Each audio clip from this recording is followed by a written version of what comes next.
Now, they're works of art that actually work. Adelaide's Dave Gartland designs and makes the most specky guitars that are in demand all over the world. But as Paul Macon discovered, he can't play them. His imagination and his ideas are great. They're original.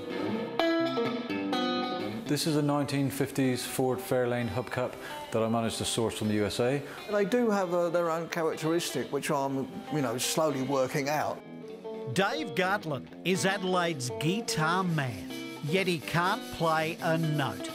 He makes up for it by creating these wonderful works of art in his backyard shed. Well, this is what people tell me, yes, they're works of art, and as long as people realise they are working pieces of art. No argument there. I guess now I've probably made over 40 guitars in the 5 years that we've been in Adelaide, and I've only got 15 left, but I fall in love with them and end up keeping them all for myself. The 50s is a comfortable place for Dave. Then started trying to source old original guitar parts from the 50s. So I thought, well, if I can find old guitar parts, why not make a guitar in the shape of a car?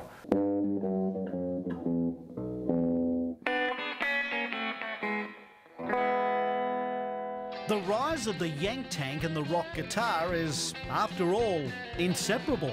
I'm a sheet metal worker by trade. I started working in metal when I left school. In 1985 I finished an apprenticeship, and I've always had a passion of making things different.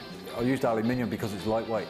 By now I'd started incorporating tail lights into the guitars that actually work, and trying to find original tail lights is pretty difficult. They've got a nice clear sound to them, and the tone-wise, they're nice and bright. So if you change the tone control around, you can make the guitar sound mellower. So they're quite pliable. Local blues legend Chris Finnen has an ear for what's sweet and reckons these guitars are Johnny B. good. Most people relate them to rockabilly, but I thought, no, they are quite versatile. I can play a jazz piece and a blues piece and so forth.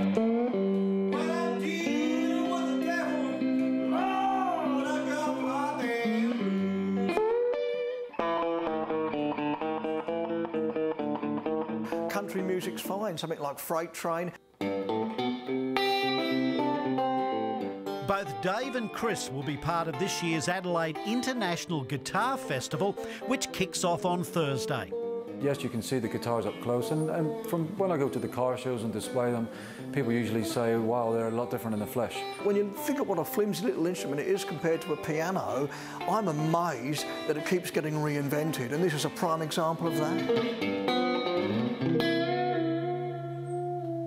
Very clever indeed. For more information on the Guitar Festival, though, you can head to our website. We'll be back shortly.